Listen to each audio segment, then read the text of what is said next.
안녕하세요. 대학만 나와도 어디 가서 기죽지 않고 살 줄 알았는데 그것도 사람 나름이라는 것을 결혼 생활을 하며 뼈저리게 느낀 30대 후반의 여자입니다. 저는 어느 드라마에 나오는 여주인공처럼 딱 조실부무하고 사고무탁한 삶을 보내왔네요.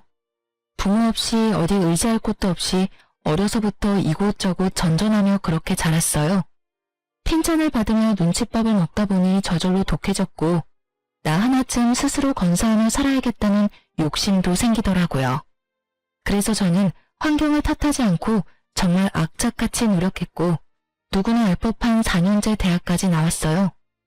졸업 후에는 전공에 맞게 쭉 유치원과 어린이집 교사로서 경력을 쌓아왔고요. 제 시댁은 그야말로 배운 집안이라 자부심이 대단했어요. 시부모 전부 서울 유명 대학원 출신이었거든요. 저도 나름 열심히 살아왔다고 자부하지만 그저 그런 4년제 대학 졸업생은 시댁 식구들 눈에는 성에 차지도 않았죠. 그래서 결혼 반대가 무척이나 심했어요. 부모 없어도 당당하게 살려고 노력했던 지난 날들이 무색하게 가방끈이 짧고 또 부모가 없다는 이유로 결혼을 반대하실 땐 속이 많이 쓰리고 자존감도 많이 떨어졌어요. 평생을 함께하려고 약속했는데 그쪽 부모님이 반대하시니 어쩔 도리가 없었고요. 그런데 한참 시부모님을 설득하며 곤욕을 치를 때 찾아와준 축복 같은 우리 아이 덕에 결혼을 할 수 있었어요. 물론 시댁 식구 모두 혼자 임신의 소식에 집안이 수치라며 저를 내치려 했어요. 하지만 남편은 호적에서 파이는 일이 있어도 절대 헤어질 수 없다고 고집을 부렸고 그 덕에 저희는 가정을 꾸릴 수 있었어요. 그때만 해도 애 낳고 제가 시댁에 잘하고 좋은 모습을 보이면 마음을 얻을 수 있을 거라 생각했어요. 그러나 제가 시댁에서 예쁨을 받는 일은 전혀 없었습니다. 아니, 저라는 사람 자체를 인정해주지 않았다고 말하는 게 맞는 것 같네요. 차라리 저를 꼴도 보기 싫다고 시댁 근처에는 얼씬도 못하게 해줬으면 더 좋았을 텐데 시댁 식구들은 저를 뻔질나게도 찾아댔어요. 왜냐면 거의 식모살이 수준으로 저를 부려먹기 바빴거든요. 그뿐인 줄 아세요? 공부하는 남편의 발목을 제가 잡았다며 시모의 원망을 매번 들어야 했어요. 그래서 저는 그 원망이라도 피해보자는 마음으로 남편을 공부시켰어요. 그이가 석 박사 학위를 취득하기 위해 일까지 줄이고 전념하는 동안 저는 가정을 지키기 위해 투잡까지 뛰어가며 뒷바라지를 했어요. 그렇게 지내기를 수년 만에야 시부모님이 말하는 시댁의 명성에 남편도 구색을 맞출 수 있었어요. 하지만 그 후에도 제 노력을 인정받기는커녕 남편의 위상만 높아졌네요. 남편이 결혼 후에도 공부를 놓지 않는 인재라면서요. 그러니 저를 향한 시선은 여전히 곱지 못했고 시모는 그런 저에게 늘 이렇게 말하곤 하셨죠. 넌 정말 결혼 전이나 후나 어쩜 이리 한결같이 볼품이 없니? 너랑 한 공간에 있으면 내 눈을 버리는 기분이라니까. 넌 우리 집안 식구로 지내는 걸 감사히 여겨야 해. 알겠니? 배움도 적고 교양이라고 눈 씻고 찾을래도 못 찾는 널 사람이라 여기고 지내주니 말이야. 어머님, 저를 마음에 안 들어 하시는 거 잘 알아요. 그래도 제가 병균 같은 건 아니잖아요. 볼품없다 여기지 마시고 너그러운 마음으로 좋게 좀 봐주세요. 왜 네가 병균이 아니라고 생각하니? 우리 집안에서 환영받지 못하는 건 병균만도 못한 너뿐인데. 죽었다 깨어나도 내겐 너그럽게 쓸 마음이 없으니 이 집안에서 내 눈에 띄지 말고 네 할 일이나 잘하렴. 어머니, 제가 아내한테 제발 예의를 갖춰서 대해달라 말씀드렸잖아요. 이 사람도 저 만나기 전에는 자기 분야에서 열심히 일하는 멋진 사람이었어요. 저보다 더 강단있고 대단한 사람이라고요. 어머니께서 제 아내를 무시하는 건 어머니 아들인 저를 무시하는 것과 같아요. 그러니 이제는 가족의 일원으로 인정해주시고 좋은 마음으로 지내주세요. 시모가 제게 못되게 말할 때마다 남편이 나서서 저를 감싸고 또 자신보다 나은 사람이라고 표현해주며 또 지금의 자신을 있게 해준 사람이라고 표현해 주었어요. 그렇게 제 편에 서준 덕에 모진 시집살이도 참고 살았어요. 한 번은 이런 대우를 더는 받고 싶지 않아 저 역시 학업에 정진해 학위를 높여보려고 했지만 어떻게 알았는지 시모가 남편이 제 뒷바라지하는 꼴은 절대 못 본다며 노발대발을 하는 통에 제대로 시작도 못 해보고 끝이 났죠. 남편이 시모 눈치 보지 말고 제가 원하는 만큼 열심히 해보라고 했어요. 하지만 제가 시모의 등살에 감당할 엄두가 나지 않더라고요. 사실 제 남편에게는 형이 한 명 있는데 아내인 형님도 석사 학위를 취득해 잘 나가는 회사 연구원으로 있어요. 물론 형님은 아주버님과 결혼하기 전에 이미 능력이 좋았죠. 저는 그 때문에 시댁의 미움이 내게 쏠렸나 하는 생각을 참 많이 했어요. 그러나 꼭 학벌 때문만은 아니라는 사실을 저는 이미 그 훨씬 전부터 몸으로 느끼며 알고 있었어요. 형님은 결혼 후에도 일과 공부를 병행하며 박사 학위를 위해 공부까지 하는 중이었어요. 그리고 조실봉한 저와는 달리 형님네 집안은 돈이 많았어요. 그러니 같은 며느리라도 저울질을 하게 되는 건 너무 당연했어요.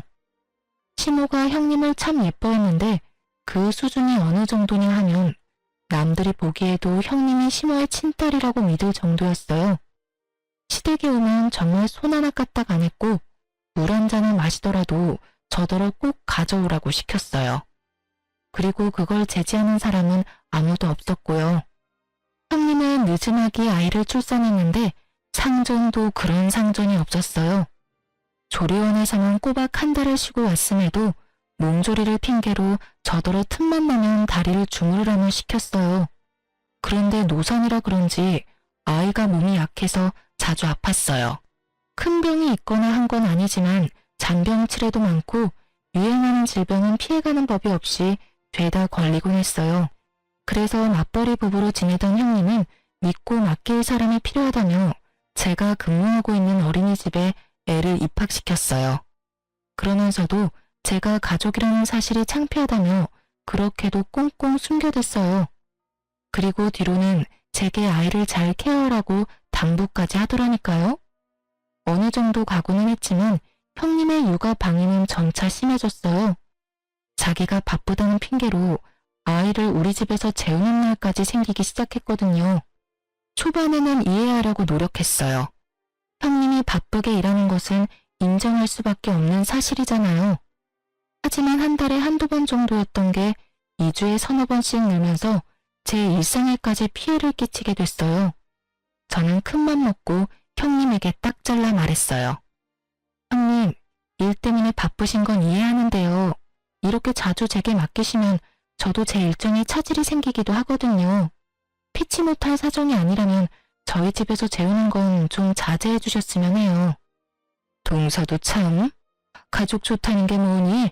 힘들 때 도우면서 지내는 거 아니야? 동서 말대로 내가 좀 바빠야지 말이야. 어젠 정말 어쩔 수가 없었다니까. 그쵸, 가족이니 도우면서 지내는 건 당연해요. 하지만 제 일상까지 꼬이니까 힘든 날들이 생기네요. 동서 덕 좀 보나 했더니 큰 의미도 없네. 알겠어. 내가 조금 더 신경 쓸게. 형님이 순순히 알겠다고 해 한시름 놓았는데 다음날 시모가 제게 퇴근하면 시댁으로 오라며 전화를 해온 거예요.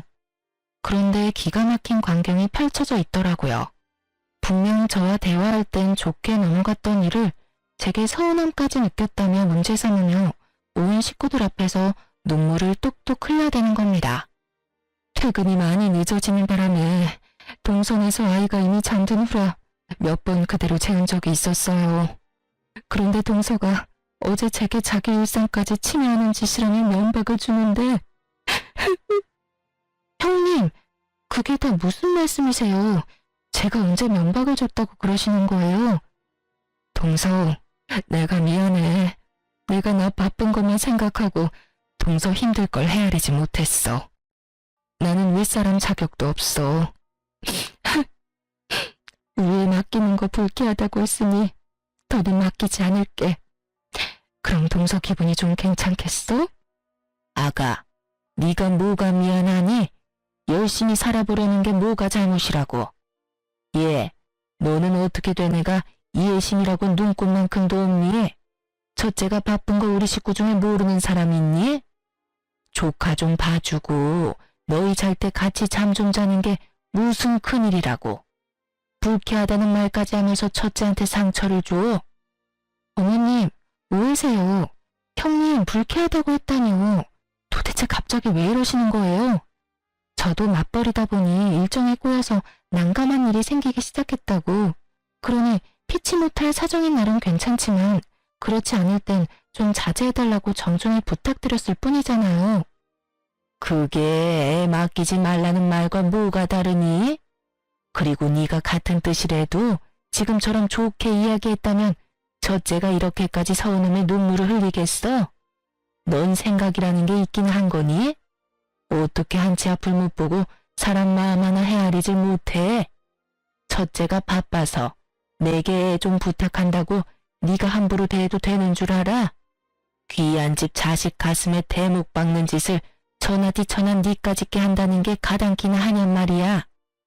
어머님, 동서를 너무 나무라지 마세요. 저와 제 아이 때문에 얼마나 불편했으면 제게 그렇게까지 말했겠어요. 저는 동서 마음 충분히 이해해요. 단지 속이 조금 상해서 눈물을 감출 수가 없을 뿐이에요. 어쩜 우리 첫째는 일이 사려 깊고 마음씨가 고와. 가진 것 없어 못한 것까지 보듬어주려는 마음이 너무 감동이야. 그렇게까지 저 못난 걸 감쌀 필요 없다. 어머님도 형수님도 그만하세요.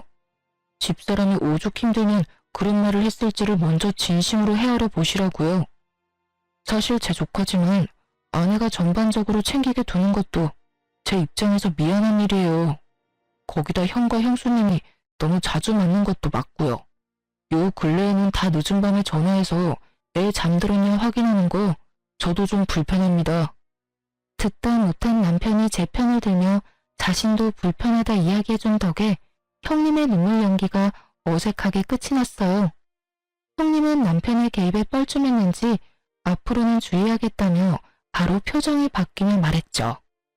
시모도 그제야 자기 아들까지 불편하게 만드는 상황은 없어야 한다며 당부했어요. 이런 모습을 보고 있자니 기분이 상했지만 애써 내색하지 않았어요. 다행히 이날 이후 한동안은 소동 없이 잠잠했네요. 그러던 어느 날 형님네 아이가 어린이집에서 까무러치고 난리도 아니었어요. 애가 혼절하거나 한 것은 아니었지만 열이 펄펄 끓어 눈도 제대로 뜨지 못했죠. 급한 마음에 형님과 아주버님께 이 상황을 알리며 당장 하원하러 와달라 요청했어요. 하지만 이를 뺄 수 없어 당장은 힘들다고 하는 겁니다. 하는 수 없이 시모에게 연락해 아이 상태를 이야기하고 바로 병원에 내원할 수 있도록 와달라고 부탁드렸어요. 그러나 그 누구도 아이를 챙길 생각을 하지 않는 거예요. 저는 하는 수 없이 어린이집 원장님께 양해를 구하고 제가 아이와 함께 병원에 다녀왔어요. 아이 컨디션이 너무 안 좋아 다시 어린이집으로 향할 수는 없는 노릇이었어요. 결국 저는 오래전 저를 자식처럼 품어주시고 돌봐주셨던 이모님께 도움을 청했습니다. 제게 유일한 가족 같은 분이라 그러면 안 되는 줄 알면서도 또다시 신세를 지게 되었죠. 하필이면 제가 그날 당직이라 업무를 뺄 수 없었던 탓이었어요. 저는 형님과 아주버님께 아이의 상태를 먼저 알린 뒤 부득이하게 이모님께 아이를 맡겨놨으니 최대한 시간을 내어 아이를 데리고 가달라 부탁까지 드렸어요. 그런데 그날 두 사람은 다 저녁이 되어서야 아이를 데리러 온 것도 모자라 이모님께 너무 큰 무례까지 범하고 말았습니다. 아줌마, 시간이 되면 애 잘 준비까진 시켜놔야 될 거 아니에요.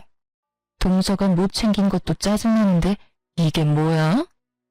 저기 초면에 당신의 아픈 아이까지 챙겨줬으면 부모로서 감사하다는 말이 먼저 아닌가요? 그리고 이 낯선 곳에서 아픈 몸으로 엄마 아빠를 기다렸을 아이는 눈에 보이지도 않아요. 됐으니 얼른 애 데리고 돌아가세요. 감사는 개뿔. 애가 아파서 잠만 잤을 것 뻔하구만. 암튼 동서나 동서 주변 사람이나 다 별로라니까. 그리고 자기가 뭔데 나를 가르치든 말해? 기분 나빠. 동서는 뭐 이런 사람한테 애를 맡겨서 화를 돋구는지 원? 이보세요. 아이가 해열제를 먹어도 열이 안 잡히니까 얼른 돌아가서 아이 케어에 집중하시라고요. 지금 당신의 기분이 아픈 아이보다도 더 중요한가요? 도움을 받고도 감사할 줄 모르는 당신이 떠드는 소리 듣고 싶지 않으니 그만 돌아가요. 이봐요, 아줌마. 도움을 주려면 제대로 줘야지. 이건 도와준 게 아니라 내 일을 그대로 남겨둔 거잖아. 그러고도 감사 인사를 받고 싶어 하는 건 양심이 없는 거지. 당신 밑에서 자란 동서가 왜 그리 덜 떨어진 건지 증명하는 거야, 뭐야? 나도 여기 더 있으래도 안 있을 거거든요?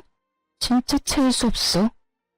형님은 끝끝내 이모님에게 감사하다, 죄송하다는 말 한마디 없이 돌아갔어요. 그리고 나중에 걱정되는 마음에 이모님께 연락드렸더니 이모님은 다시는 그런 무례한 사람의 아이를 자신에게 맡기지 말라며 화를 내셨죠. 저는 이모님이 화내는 이유를 듣고 참을 수 없어 형님에게 곧장 연락했어요. 그러곤 처음으로 형님에게 어떻게 사람이 그렇게 아나무인일 수 있냐며 언성을 높였어요. 그런데 형님은 자신의 잘못을 뉘우치기는커녕 다음 날이 되자마자 또다시 시댁에 가서는 제가 자신에게 언성을 높였다며 고자질을 했죠. 시모는 형님의 말만 듣고는 우리 집까지 쫓아와 제게 갖은 욕을 퍼부었어요. 하지만 저는 제 소중한 사람까지 저와 같은 일을 겪게 했다는 것에 크게 분노한 상태였던지라 시모에게까지 큰 소리를 치고 말았죠. 시모는 그런 저의 뺨을 내리치며 막말을 퍼부었어요. 너 지금 나한테 소리친 거야? 감히 네가? 이 맞아 죽어도 시원찮을 거사. 네가 이제 하다하다 나까지 기어오르려고 들어? 내가 그런 꼴을 보고도 가만히 있을 줄 알아? 너 오늘 내 손으로 교육 좀 받자, 응? 제발 무식하게 구는 것 좀 그만하세요. 그렇게 학벌 따지시는 분이 왜 저만 상대하면 그렇게 무식해지는 건데요?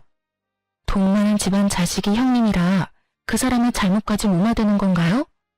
이러실 거면 어제 어머님께서라도 손주 데리러 오시지 그러셨어요. 그래, 이제 네가 고래고래 소리치면서 네 본성을 보이겠다 이거지? 너 머리는 장식이냐? 네 조카가 아프면 네가 월차를 내서라도 챙겼어야지. 네가 제정신이 아니라 남한테 애를 맡겨놓고 도대체 누구 탓을 하는 거야? 사리분별력도 없는 네가 대학을 졸업해 가당치도 않지. 어디 가서 학력 위조한 건 아닌지 조사라도 해야 할 판이네 아주. 제가 왜 제 아이가 아픈 것도 아닌데 월차까지 내며 조카를 돌봐야 해요? 형님과 아주버님도 자기 일이 바쁘다는 핑계로 신경도 안 쓰는데 제가 왜 일에 피해까지 받으면서 그런 미련한 짓을 해야 하는 거냐고요. 사리 분별도 못하는 사람은 제가 아니라 형님과 아주버님이고 어머님이죠. 그날 난생 처음으로 억울함에 세상 떠나가라 울어봤네요. 그런데 시모가 우리 집을 나선 지 2시간 만에 제가 시댁으로 향할 수밖에 없는 일이 터졌습니다. 한참을 북받친 감정을 울음으로 쏟아낸 뒤 핸드폰을 보는데 최근에 바뀐 형님의 프로필 사진이 눈에 띄더라고요. 멋진 여행지에서 찍은 사진이었고 찝찝한 마음에도 알아봤는데 확인하는 순간 주체할 수 없을 정도의 강한 분노가 치밀었어요. 사진 속 그날은 바로 아픈 조카를 이모님이 돌봐주었던 날이자 형님과 아주버님이 둘이서 당일치기로 여행을 다녀온 날이었던 거예요. 저는 그걸 알고 시댁을 뒤엎을 요량으로 찾아가 온몸의 분노를 표출했죠. 형님, 진현이 아파서 제 이모님한테 손 벌린 날 설마 아주버님과 여행 다녀오셨어요? 남한테 아픈 애 맡겨두고 희희낙낙 웃으며 놀다 왔냐고요. 동서, 갑자기 찾아와서 시부모님 앞에서 왜 이래? 여행을 다녀오고 안 다녀오고 그게 뭐가 중요하다고. 내가 여행 다녀온 게 시댁까지 쫓아와서 위아래 없이 굴 일이야? 정말 너무한 것도 정도가 있지. 이건 답이 없네. 오늘 제대로 시시비비를 가려봐요.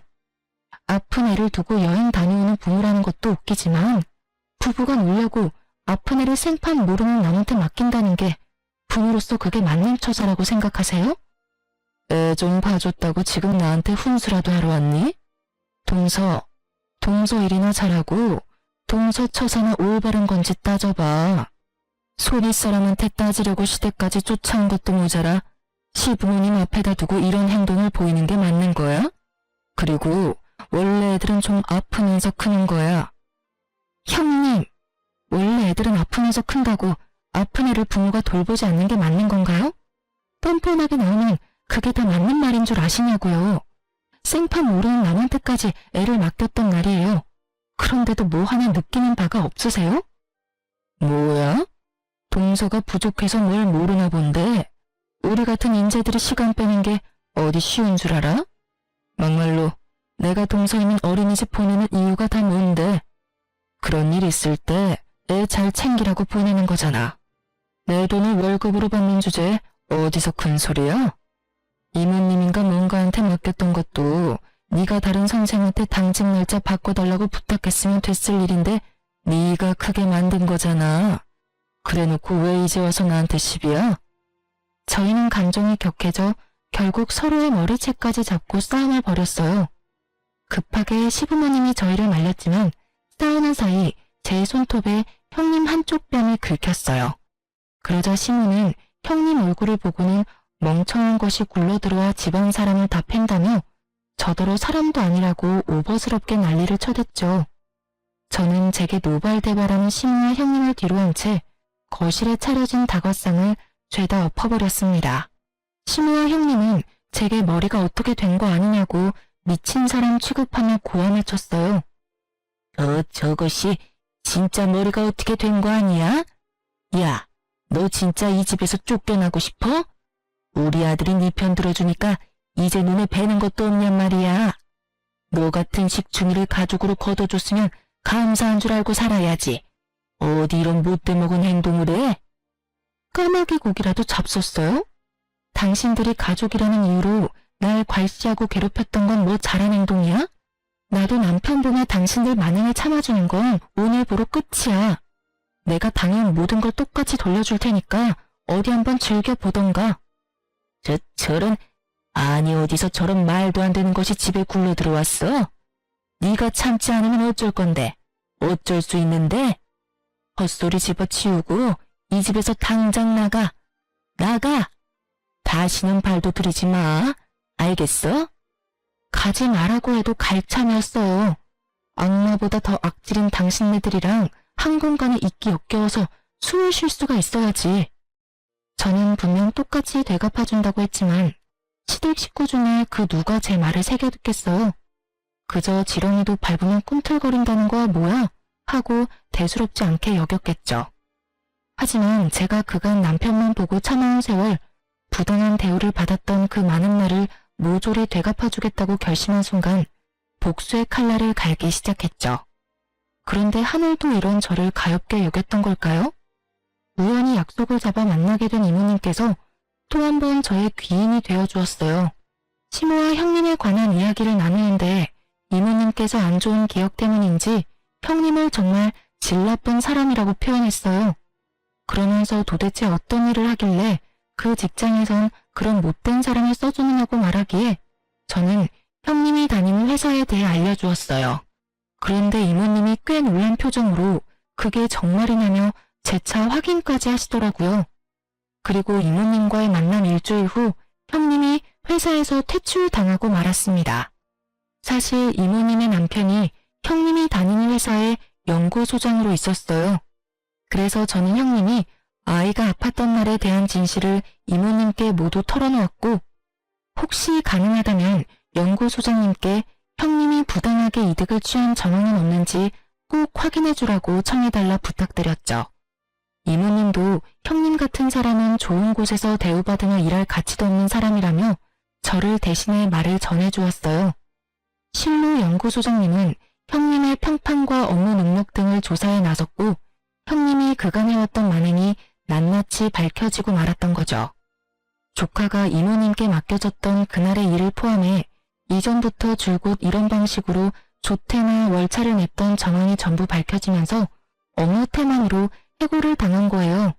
하지만 형님은 그때까지만 해도 자신이 잘렸다는 사실을 인정할 수 없다며 자기 같은 인재를 버린 것을 후회하게 만들 거라고 다른 연구원 이곳저곳을 알아보며 뛰어다녔어요.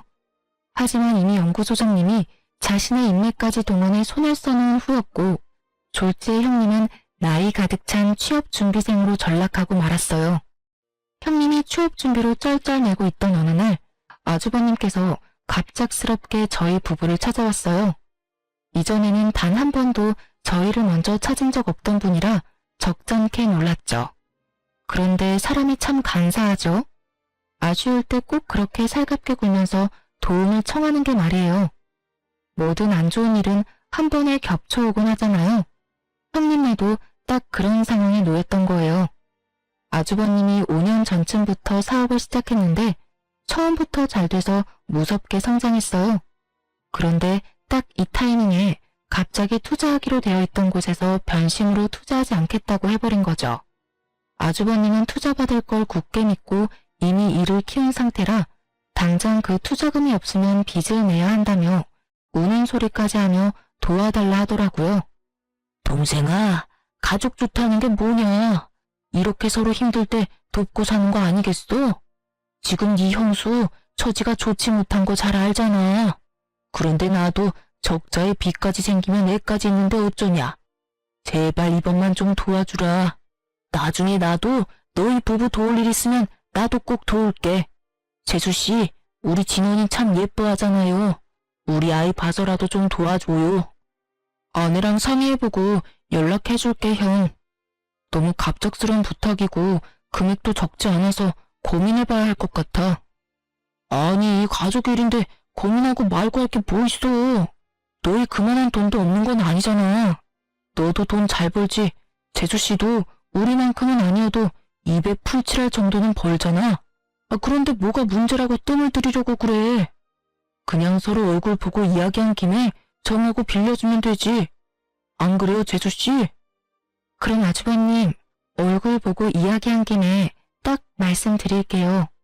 저는 투자금 빌미로 아주버님께 돈 빌려주기 싫네요.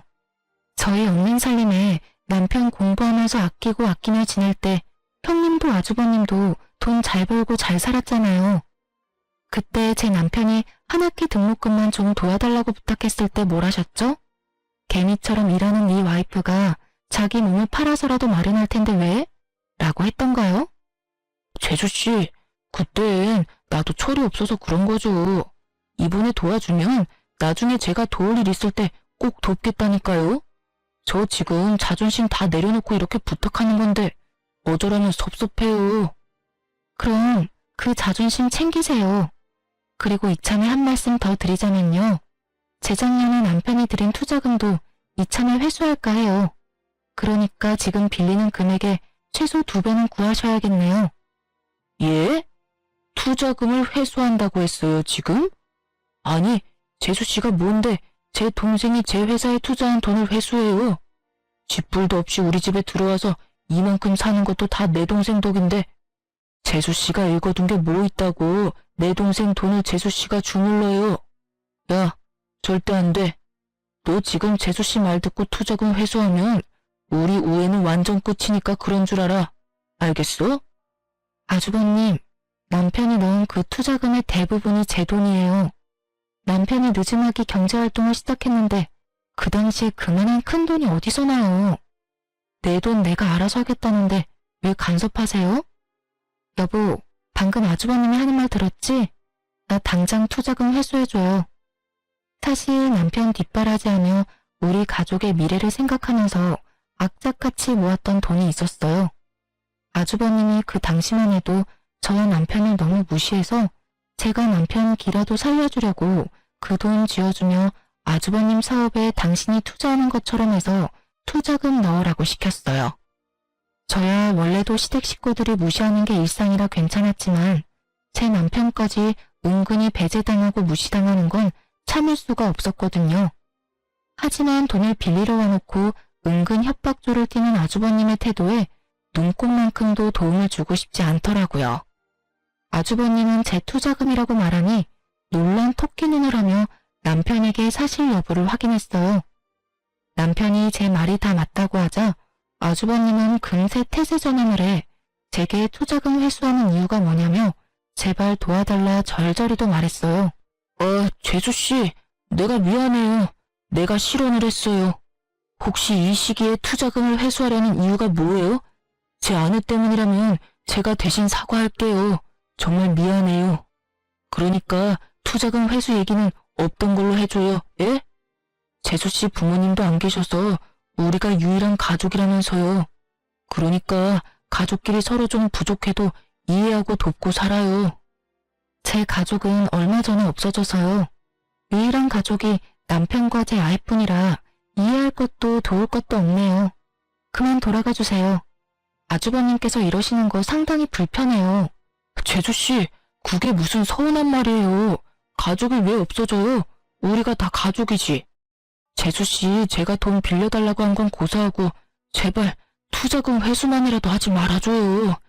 우리 그 투자금까지 빼면 진짜 길바닥에 나 앉아야 할지도 몰라요. 저와 아내는 그런다고 쳐도 아이는 어떡해요. 우리 아이를 봐서라도 마음 바꿔줘요. 제발요. 제가 조카 봐서 여태 참은 건 모르고 왜 이제와 아이를 봐서 마음을 바꿔달라 하세요? 저는 이제 제 아이 봐서 회수해야겠으니 그만 보채고 돌아가세요. 한 번만 더 동동거리시면서 찾아오시면 그땐 문전박대 제대로 당할 줄 아시고요. 아주버님은 우리 집을 나서는 그 순간까지도 제게 제발 도와달라 애원했어요. 하지만 저는 충분히 제 의사를 전한 뒤로는 거들떠보지도 않았죠. 남편은 결국 아주버님을 집에서 끌어냈어요. 그러자 복도에서 더럽고 치사해서 그 돈 안 받는다며 우리 집 현관문을 몇 번이나 발로 차고 돌아가더라고요. 저는 그 모습에 정말 끝까지 못돼 처먹었다 싶은 생각이 들더라고요.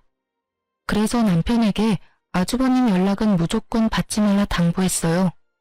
실로 하루에 몇 번씩 남편에게 전화를 했고 남편의 일까지 방해할 수준에 이르자 남편도 나중에는 아주버님 연락처를 수신 차단해버렸죠.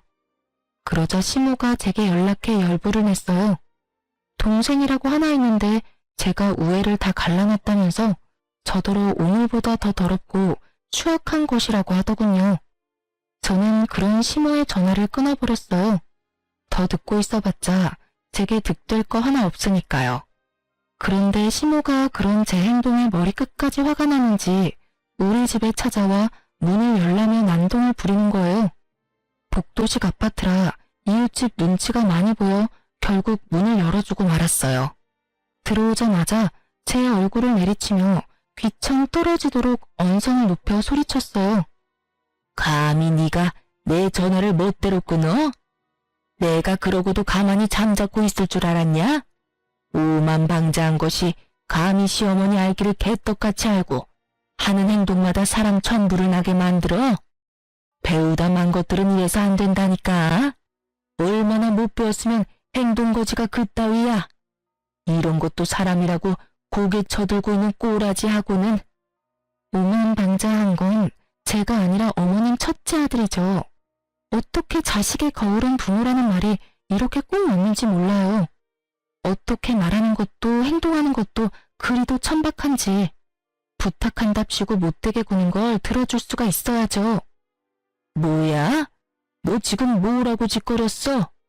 오늘 내 손에 한번 목숨줄 끊겨볼래? 어? 이게 미쳤다 하니까 진짜 개념을 상실했냐?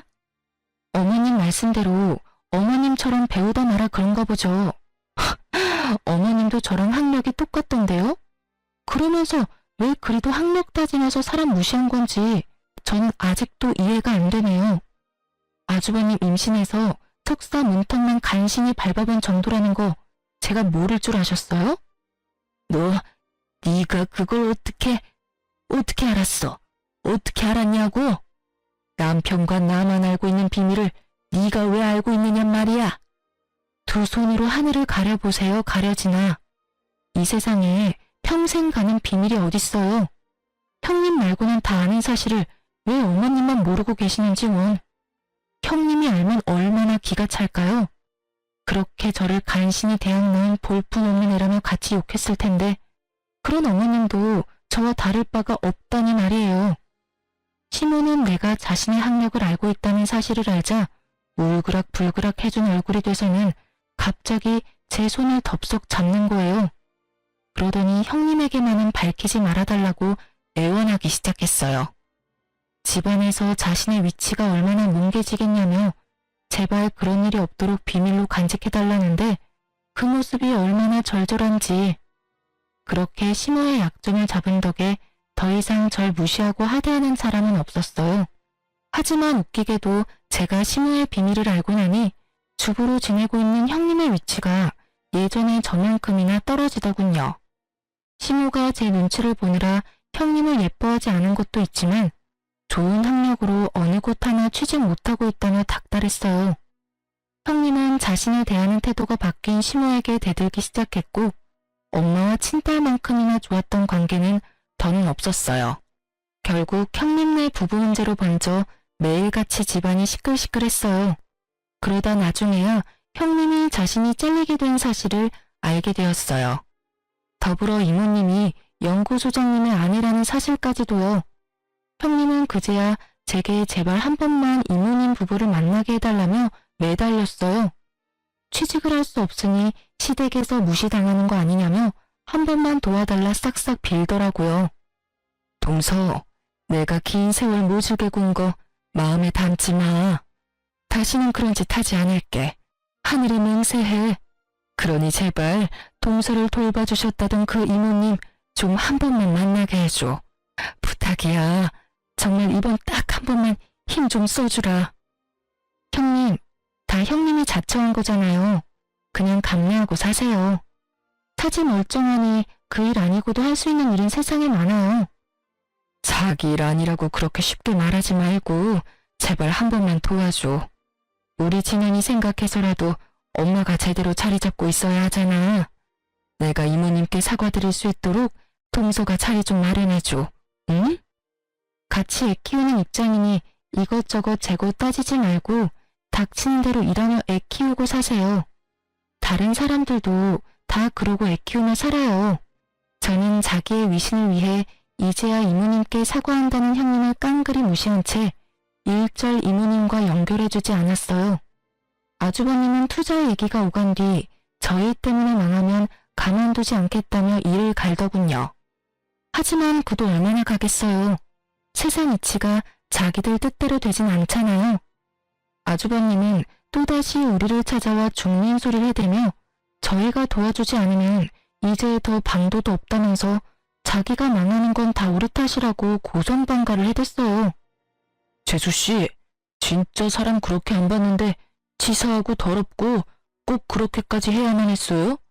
사람 목줄을 쥐고 흔드셔야 마음이 풀리냐고요. 예? 아우, 사람이 부탁을 했으면 들어주는 신용이라도 해야지. 많이 취하셨네요. 그냥 돌아가세요. 저흰 더 할 말 없네요. 형, 진짜 대체 왜 이래? 그만 돌아가. 밤이 늦었어. 아우, 시끄러워. 네가 제일 나빠. 알겠냐? 넌 형 망하는데 눈도 깜짝 안 하고 멀쩡한 투자금을 왜 회수하냐 이 말이야. 우리 집안 꼴이 우스워진 건 다 네가 결혼을 잘못했기 때문이야. 다 저 멍청한 재수씨 때문이라고. 아이, 짜증나. 재수없어. 남편이 아주버님을 말려도 소용없었고 형님까지 불러 아주버님을 데려가라 했지만 그것도 소용없었어요. 결국 아주버님이 남편 멱살을 잡기 시작했고 서로 몸싸움이 시작되었죠. 경찰이 출동한 후에야 말릴 수 있었어요. 그 과정에서 우리 아이는 겁에 질려 자기 방 들어가서 머리를 감싸준 채 벌벌 떨고 있었어요. 그 모습에 억장이 무너지더라고요. 그래서 처음엔 아주버님네 부부와 합의는 하지 않으려 했어요. 하지만 조카가 눈을 밟혀 합의를 보긴 봤네요. 그러나 이 사건으로 남편은 그간 제가 자기 식구들에게 당했을 서름을 뼈저리게 이해하게 된 계기가 되었어요. 그래서 그날 이후 남편과 저는 시댁 식구와 연 끊고 연락까지 다 차단하며 남편이나 저나 둘 다 서로만 의지하며 살기로 굳게 마음먹었답니다. 나중에 시모가 남편에게 어떻게 부모와 자식 간의 관계를 끊을 수 있냐며 절대 안 된다고 남편을 설득하려 안간힘을 썼어요. 하지만 남편은 끝내 시모의 설득을 거부했고 나중에는 시모가 제 옷깃까지 부여잡으며 제발 이런 악연으로 남지 않도록 제가 나서달라더군요. 예, 어떻게 부모를 멀리하고 지낼 수 있어? 제발 네가 내 아들 좀 어떻게 해주렴. 내가 다시는 내게 못나게 굴지 않겠다 약속도 했지 않니? 그런데 갑자기 왜 내 아들이 그런 마음을 먹은 거야? 나는 내 자식 못 보고는 못 산다. 이런 불효가 어디 있니? 어머님, 어머님께서 저에게 저질렀던 멸시와 악행이 낳은 결과니까 직접 이 문제를 해결해 보세요. 그러면 남편도 마음이 달리 먹을 줄 혹시 아나요? 죄송하지만 저는 원래도 부모가 없던 몸이라 아쉬울 게 하나 없네요. 아니, 제가 앞으로 어머님과 아주버님 매회를 마주하지 않아도 된다고 생각하니 이제야 숨이 쉬어져요. 그러니 이제 그만하세요. 나는 시모의 마지막 애원도 딱 잘라냈어요. 그제야 시모는 눈물바람을 하며 지난날의 자신의 언행에 후회라는 걸 하게 되었네요. 후에도 제가 근무하는 곳에 찾아왔지만 저는 절대 시모를 만나주지 않았어요. 나중에 남편이 시모가 제 직장까지 찾아온 것을 알고는 직장까지 옮기라고 권유했고 마침 좋은 자리가 나 저는 이직을 하게 되었네요. 모든 풍파가 지나간 뒤 이제야 좀 살맛이 난달까요? 형님이 남편과 한 번 연락이 닿은 적이 있는데 그때 들은 소식으로는 아주버님도 형님도 먹고 살기 위해 화기와 관계없는 일을 시작했다고 하더라고요. 그리고 시모는 하나 남은 자식마저 자신이 등질까봐 전전긍긍하며 조카의 양육을 도맡아 하고 있다고 해요. 뭐라도 도움이 되면 자신의 곁에 남아있을까 하는 마음으로요. 나중에 그렇게 없는 듯 계시던 시부가 시모의 양육을 보고는 남편에게 조카만이라도 돌봐줄 수 없겠냐고 부탁하셨죠. 시모의 스트레스를 오롯이 조카가 받고 있다며 가여워 죽겠다고요. 하지만 남편은 그것 또한 그들이 만든 상황이니 절대 우리 부부는 개입하지 않겠다고 선을 그었어요. 그 후로 시부도 더는 저희에게 연락해 그런 부탁은 하지 않았죠. 시모와 아주버님네를 보니 학벌은 삶에 있어 중요하지만 결코 인생의 전부가 될 수 없다는 것을 다시금 깨닫게 되었어요. 지금 저희 부부는 아이와 단란하게 지내며 소소한 행복 속에서 지내고 있답니다. 그리고 저는 새로운 어린이집에서 새롭게 자리 잡아 제 일상이 좀 더 윤택하게 변화했어요. 이전에는 더 나은 곳으로 옮기며 급여나 환경 모두 훨씬 좋아졌거든요. 이전의 일상에서는 상상해보지도 못한 그런 여유로움을 이제는 매일 누리며 지낸다는 것만으로도 행복해요. 비록 남편이 가족과 멀어진 것은 안타깝지만 남편도 지금의 생활이 더욱 만족스럽다고 얘기해줘 한시름 놓았네요. 앞으로는 우리 세 식구의 안위만을 생각하며 저 자신이 존중받고 또 존중하는 삶 속에서 살아가고 싶어요. 다사다난한 30대를 잘 마무리하는 해를 보내고 부디 제 40대는 찬란하게 피어나길 바라며 이만 사연을 마칩니다. 시청자분들께서도 늘 존중의 삶 속에서 평안하시길 기원합니다.